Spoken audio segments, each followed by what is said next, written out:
Hello students, today in this lecture we will see induction and energy transfer. Induction और energy transfer एक हम concept से आज सीखने वाले हैं, क्या है जरा देखते हैं। ओके देखो, तो हमारे पास ये दिख रहा है, जो क्रॉस क्रॉस मैंने किया है, ये क्रॉस रिप्रेजेंट करता है मैग्नेटिक फील्ड को जो ऐसा अंदर जा रही है, राइट, बोर्ड के अंदर जा रही है। ये क्रॉस क्रॉस रिप्रेजेंट करता है वो चीज़ों को जो जा रही है, राइट, जाने का सिंबल है क्रॉस।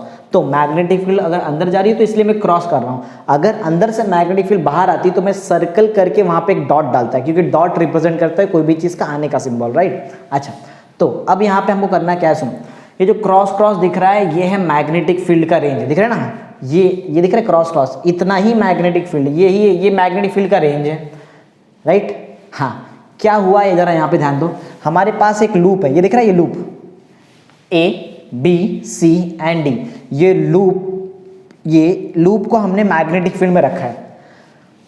पूरा जितना भी लूप है पूरा का फुल लूप हमारा मैग्नेटिक फील्ड के अंदर नहीं है। देखो ए बी कंडक्टर दिख रहा है, इसका सिर्फ इतना पार्ट ही लूप के अंदर है, इतना पार्ट दिख रहा है, सॉरी इतना पार्ट जो है वो मैग्नेटिक फील्ड के अंदर है, और ये जो पार्ट दिख रहा है ये मैग्नेटिक फील्ड के अंदर नहीं है, क्योंकि मैग्नेटिक फील्ड तो यहीं पे एंड हो जाता है और इतना पार्ट बाहर है। सेम ये वाला कंडक्टर दिख रहा है, डीसी वाला कंडक्टर, ये कंडक्टर में भी सिर्फ इतना पार्ट ही मैग्नेटिक फील्ड के अंदर है और जो बाकी का पार्ट है ये मैग्नेटिक फील्ड के बाहर है। क्लियर है? तो यहाँ पे कुछ इतना कुछ इशू नहीं है। सेम एडी वाला part, full part magnetic field के अंदर है। सेम अगर मैं बी सी की बात करूँ तो ये पार्ट मैग्नेटिक फील्ड में नहीं है, क्योंकि मैग्नेटिक फील्ड तो यहीं तक है, दिख रहा है, जो क्रॉस क्रॉस है सिर्फ इतना ही मैग्नेटिक फील्ड हमारे पास है।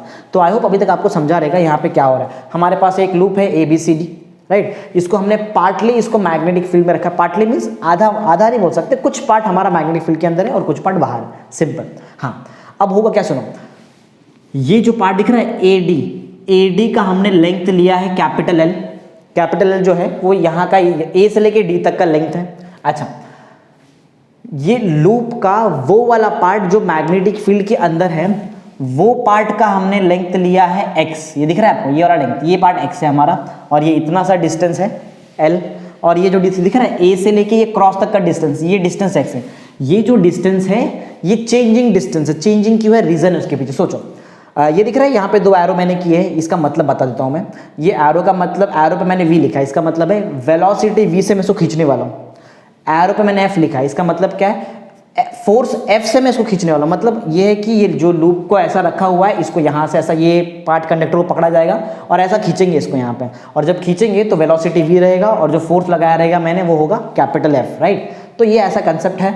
तो बात समझ में आ रही है मैं क्या क्या बता रहा हूँ। मैग्नेटिक फील्ड क्रॉस से रिप्रेजेंट किया है, हमारे पास एक लूप है जो पार्टली मैग्नेटिक फील्ड के अंदर और थोड़ा पार्ट बाहर है, राइट, और इसको यहाँ से BC के अलोंग ऐसा पकड़ा जाएगा और इसको ऐसा खींचेंगे हम वेलोसिटी v से, और वो टाइम पे जो फोर्स अप्लाइड होगा कैपिटल F फोर्स अप्लाई करके हम उसको बाहर खींचने वाले हैं, ऐसा।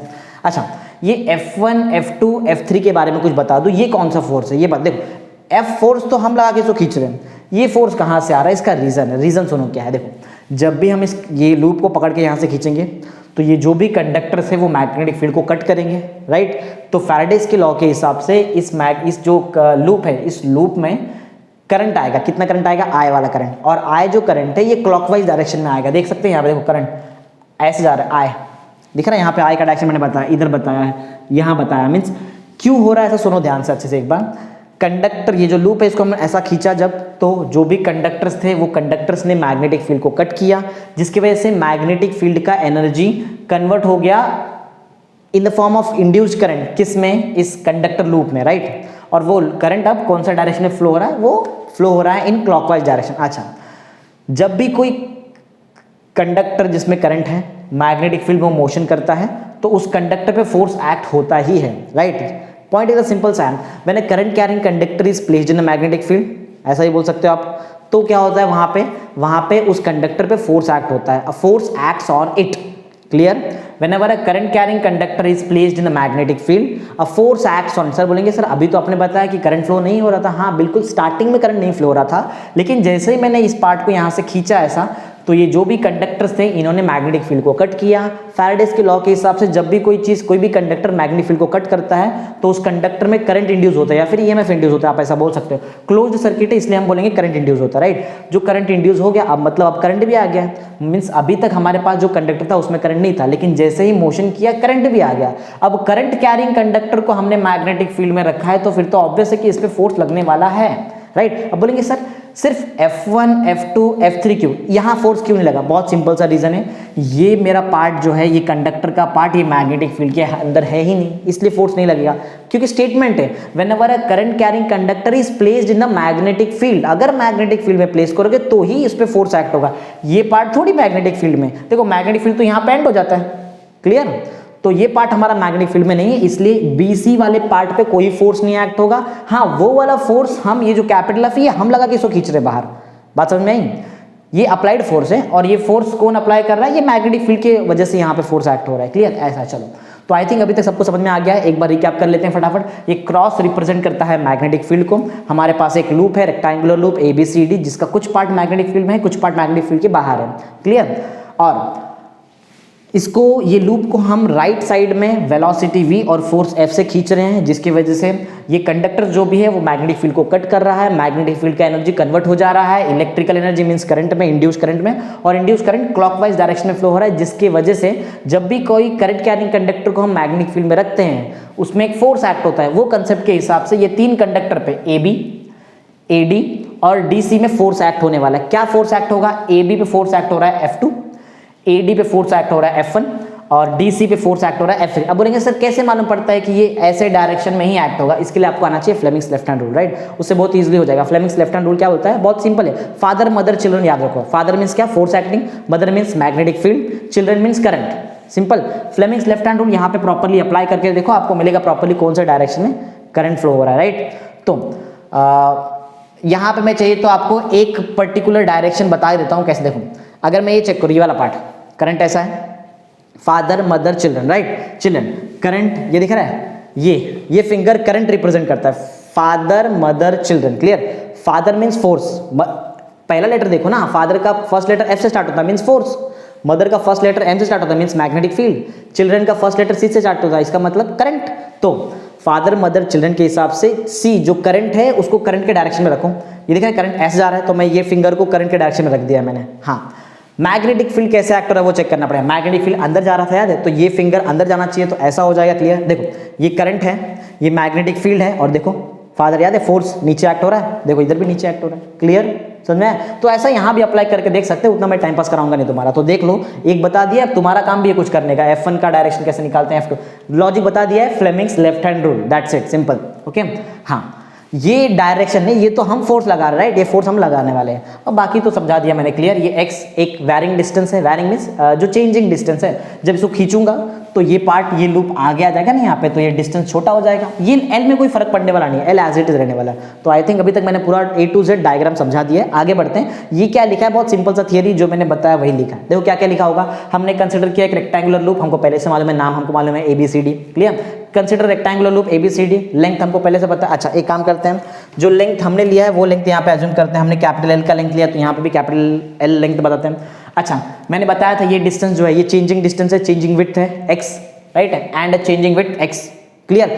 कहाँ रखा है इसको, हमने रखा है एक मैग्नेटिक फील्ड में, जिसका मैग्नेटिक फील्ड स्ट्रेंथ या फिर magnetic flux density capital B है, क्लियर। अभी इसके आगे क्या किया हमने, इस लूप को यहाँ पकड़ा और राइट साइड खींच लिया। ये ना देखो, ये हमारे बोर्ड, ये मेरा राइट साइड हो जाता है ऐसा, तो यहाँ से पकड़ा और ऐसा खींच लिया। कितने वेलोसिटी से खींचा, v से खींचा। कितने फोर्स से खींचा, कैपिटल F से खींचा। सिंपल है, पढ़ लो second point. This loop is pulled towards right, right side हमने पुल किया है विथ वेलोसिटी कितना, कैपिटल V वेलोसिटी से हमने उसको पुल किया है। अच्छा फोर्स कितने वो भी पढ़ लो, लिखा है applying force capital F, that's it, simple. देखो बताया इसके लिए, ये याद रखने वाला चीज नहीं है, ये देखने का लिखने का, बस दैट्स इट। आगे थर्ड पॉइंट क्या है, थर्ड पॉइंट बहुत इंपॉर्टेंट है, क्योंकि ये जो लूप है इसको मैं एक साइड से मोशन दे रहा हूं, एक साइड से पुल कर रहा हूं, तो क्या होगा, कंडक्टर्स मोशन में आ गए।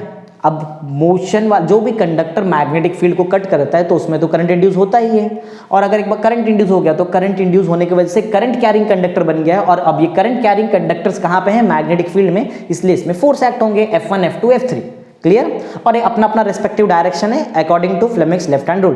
पढ़ लो नेक्स्ट वाला point, since there is a motion of loop, loop का मोशन है, बिल्कुल है, हमने यहां से खींचा तो मोशन तो हो गई, loop inside the magnetic field, magnetic field के अंदर मोशन हो ही रहा है, बिल्कुल है, यहां से खींचेंगे तो ये वाला कंडक्टर जो है ये मैग्नेटिक फील्ड के अंदर मोशन करेंगे।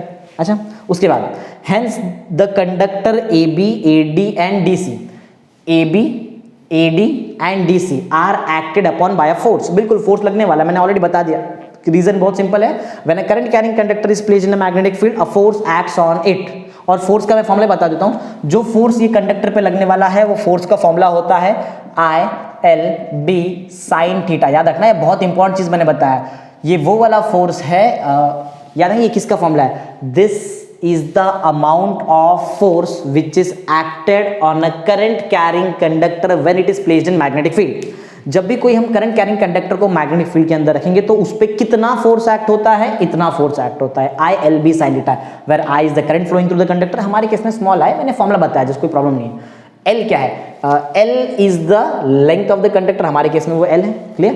बी क्या है, B is the magnetic flux density, what is theta, theta is the angle between the conductor, conductor का जो लेंथ है एंड मैग्नेटिक फील्ड, सिंपल। तो याद रखना इतना फोर्स एक्ट होता है उस कंडक्टर पे जिसमें से करंट फ्लो हो रहा है और उसको हमने मैग्नेटिक फील्ड के अंदर रख दिया है, बहुत सिंपल सा है, 11th में ऑलरेडी पढ़ा हुआ चीज है ये चीज। चलो अब हमने थ्योरी कंप्लीट कर लिया है, डायग्राम कंप्लीट कर लिया है, स्टार्ट करते हैं। ध्यान देना पढ़ना क्या है वैसे, एनर्जी एनर्जी ट्रांसफर ये पढ़ेंगे। अच्छा, एनर्जी ट्रांसफर के लिए मैं एक काम करता हूँ, सबसे पहले मैं एक्चुअल में ये यहाँ पे करने के वाला हूँ, पहले बता देता हूँ, सुनो। मैं दो चीज यहाँ पे, दो पैरामीटर फाइंड करूंगा। सबसे पहला पैरामीटर होगा rate at which the work is done on the loop, right, खींच रहा हूं ना पकड़ के तो वर्क डन तो होगा यहाँ पे, तो रेट मीन्स क्या, वर्क डन को मैं टाइम से डिवाइड करूंगा, पहला पैरामीटर मैं निकालूंगा rate at which the work is done on the loop, ये पहला पैरामीटर होगा, राइट। सेकेंड चीज मैं निकालूंगा rate at which the heat energy is produced in the loop, right. ये लूप कितना हीट तो प्रोड्यूस करेगा, बिल्कुल, क्यों, करंट फ्लो हो रहा है, कोई भी कंडक्टर से अगर करंट फ्लो होता है जूल्स लॉ के हिसाब से वो हीट प्रोड्यूस करता है, क्लियर। चलो तो मैं दो चीज निकालने वाला हूं, पहला पैरामीटर है rate at which the work is done on the loop and the second parameter is rate at which the heat is produced in this loop, right. चलो स्टार्ट करते हैं विदाउट वेस्टिंग टाइम। तो ये ठीक है, diagram और थोड़ा सा कंस्ट्रक्शन मैंने आपको बता दिया, मैं थोड़ा ये इसके बारे में बता दिया है। अब हम फटाफट मैथमेटिक्स स्टार्ट करते हैं। देखो मैंने क्या बताया था उनको, हमारा ऑलरेडी 3 पॉइंट्स हो चुका है। 4th पॉइंट में मैं जो मेन पैरामीटर है वो निकालने का ट्राई करूंगा। सबसे पहला पैरामीटर मैंने क्या बताया, मैंने बताया कि हम निकालेंगे रेट, क्या निकालने वाले, rate at which work is done, rate at which the work is done. अच्छा कहाँ rate at which the work on the loop बोलो या फिर सर्किट बोलो चलेगा, ऑन द लूप, ठीक है। चलो मैंने ऑलरेडी सिखाया है बहुत बार, जब भी रेट वाला वर्ड आया है कोई पैरामीटर के साथ तो मीन्स वो पैरामीटर को आपको टाइम से डिवाइड करना है, राइट। तो जो मुझे एक्चुअल में निकालना है दैट इज टाइम से। मैं क्यों डिवाइड कर रहा हूं, क्योंकि बोला है रेट एट विच, किसका रेट, वर्क ना, तो वर्क डन को मुझे टाइम से डिवाइड करना पड़े। एक बात जरा बेसिक फिजिक्स आना चाहिए इसमें, work done per unit time क्या होता है, ये तो होता है इलेक्ट्रिक पावर, ठीक है ना। तो मैं rate at which the work is done on the loop निकाल रहा हूं, उसका मतलब मैं पावर निकाल रहा हूं, क्लियर बात है। अच्छा एक बात और है कि हम वर्क डन को लिख सकते हैं force into displacement, right, force into displacement, और अपॉन हमारे पास यहाँ पे टाइम भी है, राइट। अच्छा अब आगे बढ़ते हैं। ये फोर्स को आप एज इट इज रखो, ये जो डिस्प्लेसमेंट है इसके नीचे टाइम दे दो, ऐसा चलता है, कोई प्रॉब्लम नहीं, बेसिक मैथमेटिक्स है। डिस्प्लेसमेंट अपॉन टाइम सबको पता होना चाहिए, वेलोसिटी होता है। वैसे मैं यहाँ पे सिंपल लिख रहा हूँ, इसको मैं अगर वेक्टर फॉर्म में लिखूंगा तो एकदम प्रॉपर्ली समझ में आ जाएगा, राइट। तो अगर मैं वेक्टर फॉर्म में पावर लिखूँ, राइट, सॉरी, ये जो है पावर जो है ये एक स्केलर क्वांटिटी, करेक्ट, तो उस पर ऐसा साइन नहीं डाल सकते हैं, पी। अच्छा फोर्स इनटू क्या है, डिस्प्लेसमेंट अपॉन टाइम जो होता है वेलोसिटी। अच्छा फोर्स ये तो एक वेक्टर क्वांटिटी है, वेलोसिटी ये भी एक वेक्टर क्वांटिटी है। दो वेक्टर क्वांटिटी का अगर मैं डॉट प्रोडक्ट करता हूं तो मुझे एक आंसर स्केलर मिलता है, और पावर जो है इलेक्ट्रिक पावर ये स्केलर क्वांटिटी है, बराबर फिट हो रहा है यहाँ पे फॉर्मूला, राइट, बिल्कुल एकदम क्लियर। तो ये हमने क्या निकाला, rate at which the work is done on the loop. But एक प्रॉब्लम है, देखो हमारे पास जो डायग्राम्स के कोई पैरामीटर्स नहीं आए फॉर्मूले में, जैसे डायग्राम का कुछ पैरामीटर जैसे कि एल नहीं दिखाई दे रहा है यहाँ पे, राइट। बी जो सबसे मेन पैरामीटर है मैग्नेटिक फील्ड में, बी में मैग्नेटिक फील्ड वो भी नहीं दिखा दे रहा, तो इसका मतलब है कि इसको हमको और आगे सॉल्व करना पड़ेगा, राइट। कोई बात नहीं, आगे सॉल्व करते हैं। चलो, तो कैसे सॉल्व किया जाए आगे वो ध्यान देना। सबसे मेन चीज़ यहाँ पे है, हमको यहाँ पे पहले काम करते हैं, एफ बार और वी बार के बीच में चेक कर लो कितने का एंगल है, जरा चेक करो। अच्छा एक बात बता दो, ये कौन सा फोर्स है? ये वो वाला फोर्स है जिससे हम इस, ये दिख रहा है बीसी वाले पार्ट को ऐसा खींच रहे कंडक्टर को, राइट। ये वो वाला एफ वाला फोर्स है, राइट। वी बार क्या है? यहाँ का वेलोसिटी है। देख लो जरा दोनों के बीच में एंगल कितना है, 0 डिग्री का आपको एंगल दिखाई देगा, क्लियर ना। तो डॉट प्रोडक्ट तो आता ही होगा, जैसे ही डॉट साइन हटता है कॉस थीटा आपको बीच में लिखना पड़ता है, where theta is the angle between this two parameters, right. तो अगर मैं इसको स्केलर फॉर्म में कन्वर्ट कर लूँ तो ज़्यादा बेटर हो जाएगा। तो चलो स्केलर फॉर्म में कन्वर्ट कर ही लेते हैं क्योंकि आगे हमको इसका यूज़ होने वाला है। तो मैं इसको लिख सकता हूँ F into V into cos of 0 degree. Cos of 0 degree सबको पता होता है, कॉस ऑफ 0 डिग्री कितना होता है? कॉस 0 1 होता है। तो यहाँ पे जो आंसर मिल रहा है that is F into V. ये आपको आंसर मिल रहा है किसका? पी का आंसर। पी का आंसर जो पहले भी हमने यहाँ पे लिखा था, राइट, एफ इंटू वी, ये आपका पी का आंसर है। चलो एक काम करते हैं, इसको कुछ इक्वेशन लेकर रख लेते हैं। Let's consider this as equation number 1 और आगे बढ़ते हैं। मैंने बताया था इसके आगे प्रोसीड करना बिल्कुल बहुत ज़रूरी है क्योंकि डायग्राम के कुछ पैरामीटर अभी भी मिसिंग है, वो पैरामीटर्स लेकर आते हैं। अच्छा, तो एक फॉर्मूला हमको पता है, ज़रा ध्यान देना। ये एफ, ये दिख रहा है कैपिटल एफ, ये कैपिटल एफ, ये कैपिटल एफ और यहाँ का F1 क्या बोलते हैं इसके बारे में? F और F1 दोनों का मैग्नीट्यूड सेम होगा, क्लियर ना। अगर मुझे इस लूप को खींचना है यहाँ पे तो ऑब्वियस से मेरा जो फोर्स है वो इसके बराबर होना चाहिए, तो ही जाके मैं इसे खींच सकता हूँ, और ज़्यादा भी होगा तो भी ठीक है। हाँ, ये फोर्स के बारे में क्या कर सकते हैं, F2 और F3 दोनों का मैग्नीट्यूड सेम है और दोनों की डायरेक्शन अपोजिट है, तो वो दोनों एक दूसरे को कैंसिल कर देंगे। जो F है ना, F, ये F का मैग्नीट्यूड और ये F1 का मैग्नीट्यूड बिल्कुल सेम होगा। क्यों सेम होगा बता दिया मैंने। इसको खींचना है तो ऑब्वियसली आपको इसके अपोजिट काम करना पड़ेगा। अगर आपको वेक्टर फॉर्म में लिखना है तो देखो वेक्टर फॉर्म में कैसे लिखा जा सकता है। यहाँ पे हम ऐसा लिख सकते हैं, सिंस ऐसा लिखा जा सकता है कि ये जो F है ना, F बार, ये जो फोर्स मैं यहाँ पे अप्लाई कर रहा हूँ जिससे मैं इसको खींच रहा हूँ, ये फोर्स बिल्कुल भी अपोजिट है इस फोर्स के। इतना तो बात मानते हो, ये तो क्लियर है एकदम। इसका डायरेक्शन देख लो, इसके लिए माइनस साइन आया। अगर मैं मैग्नीट्यूड के फॉर्म में लिखूँ यहाँ पे, अगर मैं मैग्नीट्यूड के फॉर्म में लिखूँ तो मैग्नीट्यूड में तो डायरेक्शन की कोई जरूरत नहीं होती है ना वहाँ पे, तो हम डायरेक्ट ऐसा लिख सकते हैं, magnitude of F bar means ये वो वाला फोर्स है जिससे हम पुल कर रहे हैं राइट साइड में, ये जो लूप है हम उसको राइट साइड में पुल कर रहे हैं इस फोर्स से, इज इक्वल टू, दोनों का मैग्नीट्यूड तो सेम होना ही चाहिए। ये माइनस साइन तो डायरेक्शन रिप्रेजेंट कर रहा है, डायरेक्शन नहीं चाहिए अब हमको चाहिए सिर्फ मैग्नीट्यूड। बात समझ में आ रही है? तो इसका मतलब ये है, अब ये मत समझना कि ये f और ये मैग्नीट्यूड ऑफ f क्या दोनों एक ही बात है।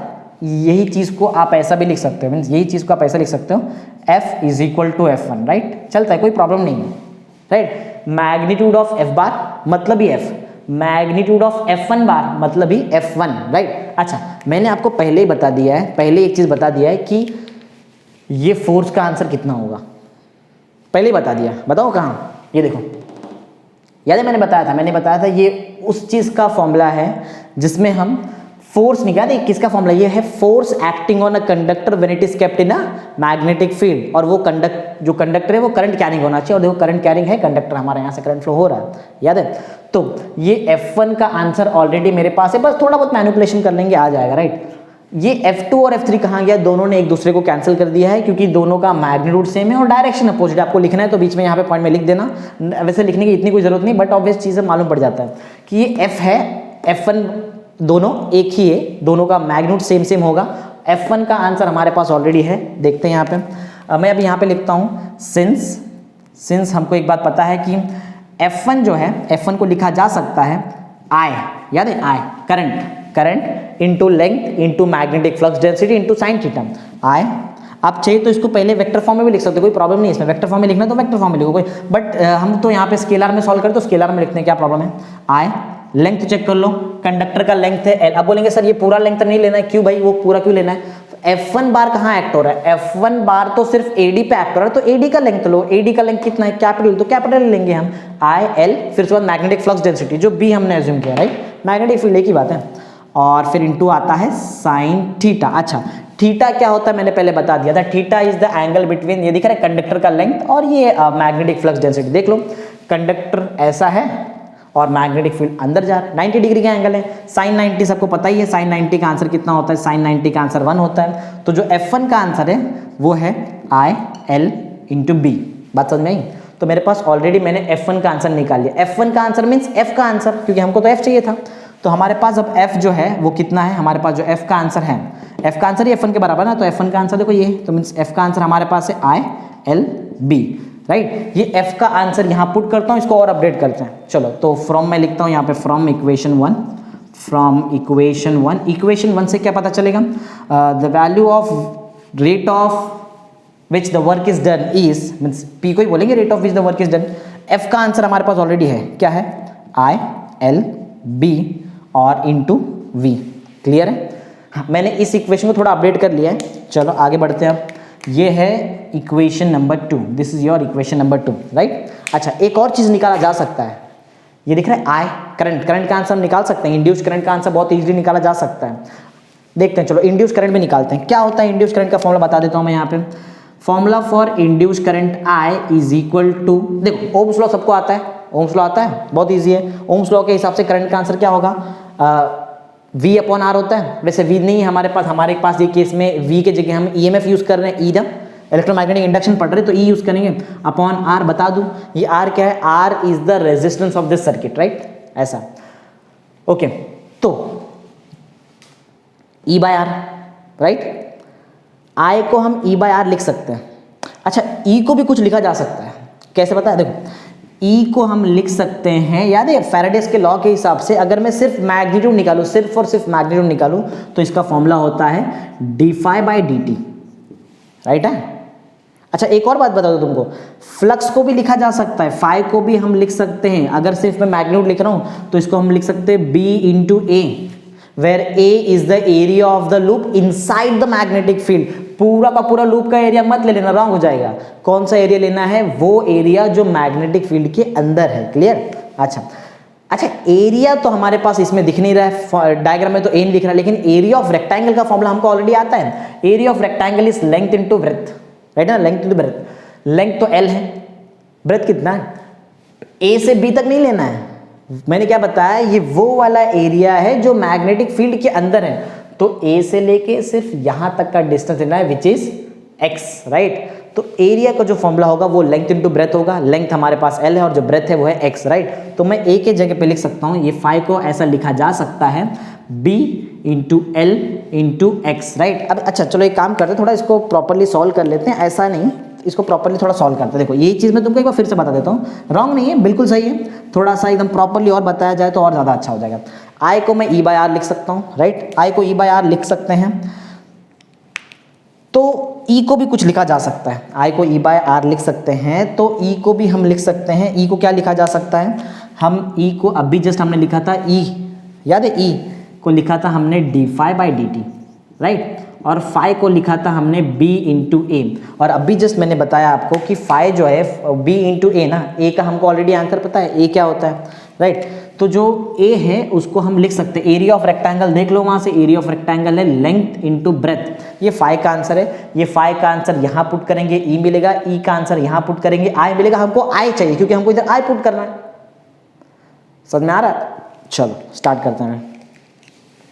तो यही चीज़ मैं ये E निकाल लेता हूँ यहाँ पे, फिर I वाला पार्ट वहाँ निकालेंगे। चलो तो पहले हम E निकालते हैं। E वैसे याद रखना, हमको हमारा काम I पे है, I पे पहुँचने के लिए E चाहिए तुमको, और E आने के लिए फाई चाहिए, फाई निकाल के रख दिया है, राइट। चलो पुट करते हैं फटाफट। So the value of E will be equal to d by dt of phi. What is phi? Value of phi is B into L into X. Clear है? अब ध्यान देना इसमें कौन सा पार्ट चेंजिंग है, बट देखो अभी जो स्टेटमेंट में लिखा होगा, देखो कहीं तो चेंजिंग विथ x चेंज हो रहा है। जो चेंज होता है वही डेरिवेटिव के अंदर रहता है, जो कांस्टेंट होता है वो डेरिवेटिव के बाहर आता है। ये बेसिक सब डेरिवेटिव का कंसेप्ट है। अच्छा, तो कैसा लिखा जाए, B और L बाहर आ जाएगा, B L बाहर, dx बाई dt। अच्छा, dx बाई dt ये तो क्या हुआ, देखो x क्या ये डिस्प्लेसमेंट हुआ, बिल्कुल। t time, displacement upon time होता है क्या, dx बाई dt क्या होता है, वेलोसिटी होता है। और क्या होगा, तो मैं BLV लिख सकता हूँ, राइट। इसको क्या लिख सकते हैं हम, E का आंसर जो हमको आया है that is BL into V। Clear है? B into L into V। तो ई का आंसर निकाल दिया है, आई का आंसर चाहिए। आई का आंसर देखो, देख लो ई के जगह पे ई का वैल्यू डाल दो BLV अपॉन आर, तुम्हारा आई का आंसर होगा। और आई का आंसर अगर मिल गया तो इक्वेशन 2 को फिर से अपडेट करेंगे। चलो देयरफॉर मैं यहाँ पे लिखता हूँ, देयरफॉर हम ये जो हमारे पास आई हमको चाहिए था, value of I will be equal to E by R. What is the value of E? Value of E is B into L into V upon क्या आएगा? अपॉन आएगा आर। ई का वैल्यू मैंने पुट किया ना सिर्फ, और नीचे है हमारे पास आर। क्लियर? तो ये हमारे पास आई का आंसर रेडी, एकदम इजी। आई का आंसर रेडी हो गया है। आई का आंसर एक बार रेडी कर लिया है तो आई यहाँ पे पुट करके अपडेट भी तो किया जा सकता है। चलो इक्वेशन 2 को अपडेट करते हैं। तो जैसे मैंने यहाँ पे फ्रॉम इक्वेशन 1 लिखा था, अब मैं लिखूंगा from equation 2। From equation 2, equation 2 के हिसाब से जो P का आंसर होगा, value of P will be equal to, I का वैल्यू यहाँ पुट करते हैं। आई का वैल्यू हमारे पास है BLV बाय आर, राइट है ना? और यहाँ पे LBV ऑलरेडी है, L into B into V। जरा चेक करो क्या क्या हो जाता है। B स्क्वायर हो जाएगा, L स्क्वायर हो जाएगा, V स्क्वायर हो जाएगा upon R, means B square L square V square upon R. ये है तुम्हारा आंसर किसका? Rate at which the work is done on the loop, right? P का आंसर हमने निकाल दिया, B square L square V square by R square. Clear? तो ये हमारा P का फॉर्मूला रेडी है। कुछ इक्वेशन यहाँ भी ले लेते हैं। मैंने क्या बताया था? मैंने बताया था आपको दो चीज़ें मैं निकालूंगा। मैं एक पहला निकालूंगा rate at which the work is done on the loop, और जो सेकंड चीज़ है वो निकालेंगे हम rate at which the heat is produced in the loop. Heat produce निकालते हैं, राइट? चलो ये काम तो हो गया हमारा, एक काम और बाकी है, फिर बस खत्म। तो ये हुआ हमारा इक्वेशन नंबर 3। चलो अब नेक्स्ट पॉइंट पे आते हैं और नेक्स्ट पॉइंट सॉल्व करते हैं। फिफ्थ पॉइंट हमारा ये है, rate at which the heat is produced in the loop, right? करते हैं, चलो solve. Rate at which the heat is produced rate at which the heat is produced in the loop में कितने rate से heat produce हो रहा है ये निकालते हैं, राइट? अच्छा, जूल्स लॉ यूज करना पड़ेगा फिर हमको यहाँ पे। ओके, तो rate at which the heat is produced in the loop, ये निकालने के लिए rate at which the heat means heat का जो फॉर्मूला होता है आपको इसको डिवाइड करना पड़ेगा टाइम से, राइट है? जूल्स लॉ के हिसाब से हम हीट का फॉर्मूला निकाल सकते हैं। हीट का फॉर्मूला होता है I square R into T, right? लेकिन ये तो हीट का फॉर्मूला, आपको डिवाइड किससे करना है? टाइम से डिवाइड करना है। तो यहाँ पे आपको टाइम से डिवाइड करना पड़ेगा। ये बात समझो, ये h/t है क्या? ये h/t है rate at which the heat is produced in the loop. समझ में आ रही बात? अच्छा, तो ये t और t तो कैंसिल हो जाता है, यहाँ पे आएगा I स्क्वायर इंटू R। अच्छा, एक बात जरा समझो, क्या हमारे पास ऑलरेडी I का आंसर है? देखो जरा ध्यान दो, ये दिख रहा है आई का आंसर ऑलरेडी निकाल के रखा है हमने। चलो वो आई का आंसर यहाँ पुट करते हो, देखते हैं क्या होता है। तो rate at which the heat is produced in the loop का आंसर जो होगा, आई का स्क्वायर है, आई का वैल्यू देखो और इसको स्क्वायर कर दो। स्क्वायर करेंगे तो क्या क्या मिलेगा हमको मिलेगा B square L square V square upon R square. ये सिर्फ मैंने आई का स्क्वायर किया है, बाजू में इंटू आर अभी बाकी है। क्लियर? ये आर और यहाँ का एक आर कैंसिल, क्या बचेगा वो देखो। We will get B square L square V square upon R. जरा ध्यान देंगे ना तो एक बहुत इंपॉर्टेंट चीज़ यहाँ समझ में आती है हमको। मैं इस चीज़ को h/t लिख रहा हूँ, लेकिन आप समझो वैसे टेक्स्ट बुक में ये h/t नहीं दिया है, इस चीज़ को बोला है rate at which the heat is produced. क्या ये वाला इक्वेशन और इक्वेशन नंबर 3 मैच होता है? देख लो जरा, ये जो मैंने अभी इक्वेशन बनाया है, क्या ये वाला इक्वेशन और हमारा इक्वेशन नंबर 3 मैच हो रहा है? बिल्कुल मैच हो रहा है, चेक कर लो। B square L square V square, B square L square V square, R। Clear? इसका मतलब पता है इसका मतलब क्या मिला है हमको? इसका मतलब ये है कि rate at which the work is done on the loop is equal to the rate at which the heat is produced in the loop. समझ में आई बात? जितने रेट से वर्क डन होगा, वो वर्क डन का जो भी एनर्जी है वो कन्वर्ट हो जाएगा in the form of heat energy. ये लूप का हीट एनर्जी, समझ में आई बात? जो वर्क डन हम यहाँ से करेंगे वो वर्क डन किस में कन्वर्ट हो जाता है? वो इस लूप के हीट एनर्जी में कन्वर्ट हो जाएगा। ये इसका मतलब हुआ। ओके, तो यहाँ से हम ये दोनों पॉइंट से हम कुछ यहाँ पे लिख सकते हैं। वो यहाँ पे हम स्टार्ट करते हैं 6th वाले पॉइंट में हम लिखते हैं कुछ। ये जो लिखा है, जो हमने निकाला है वही सिंपल लिखेंगे, राइट? ज़्यादा कुछ इतना डिफिकल्ट नहीं। So the rate at which the work is done on the loop is equal to the rate at which the heat is produced in the loop. तो इससे मालूम क्या पड़ता है? कौन से इक्वेशन से मालूम पड़ता है वो पहले वो देखो। फ्रॉम इक्वेशन 3 and 4, राइट ना? From equation 3 and 4 it is clear that from equation 3 and 4 it is clear that, क्या पता चल रहा है यहाँ से, क्या मालूम पड़ रहा है, बहुत इंपॉर्टेंट चीज मालूम पड़ रही है। ये दोनों जो हमने निकाला पॉइंट नंबर 4 और पॉइंट नंबर 5 दोनों सेम सेम है। क्या है point number 4? Rate at which क्या हो रहा है? Rate at which work is done on the loop, work is done on the loop. ये किससे इक्वल है? ये इक्वल है rate at which the heat is produce is equal to rate at which the heat is produced in the loop is equal to rate at which heat is produced in the loop। इसका एक और मतलब हो रहा है, इसका एक और मतलब आप ये भी बोल सकते हो, जो भी वर्क डन हम कर रहे हैं वो वर्क डन कन्वर्ट हो जा रहा है हीट एनर्जी में, लूप के हीट एनर्जी में, राइट। तो ये बेसिक सा कंसेप्ट सिखाया मैंने, एकदम ध्यान देके आपने अगर देखा होगा तो बहुत इजी समझ में आ जाएगा, बिल्कुल भी डिफिकल्ट नहीं है। 2 ही चीज़ तो हमने निकाला है, राइट। तो और बेसिक फिजिक्स के फॉर्मुलेस हैं, अगर बेसिक फिजिक्स के फॉर्मुलेस आते हैं तो बहुत ईजी सा टॉपिक है, हार्ड बिल्कुल भी नहीं है, राइट। तो प्रैक्टिस वगैरह करेंगे इसका तो एक बार में तो आ जाएगा, ऐसा कोई प्रॉब्लम नहीं है। तो आई होप अभी तक प्रॉपरली समझा है। ये हमने यहाँ पे P निकाला है और यहाँ पे H/T का मतलब आप समझ लो rate at which the heat energy is produced in the loop, और ये P का मतलब है rate at which the work is done on the loop. Clear? तो देख लो प्रॉपरली कैसे कैसे किया है। यही चीज़ ऐसा ही आपको एग्जाम में लिखना है, फुल मार्क्स मिलेगा, राइट। नोट्स के साथ प्रिपेयर किया मैंने तुम्हारा लेक्चर, वीडियो लेक्चर नोट्स के साथ में, देख लो properly, right. Okay, thank you.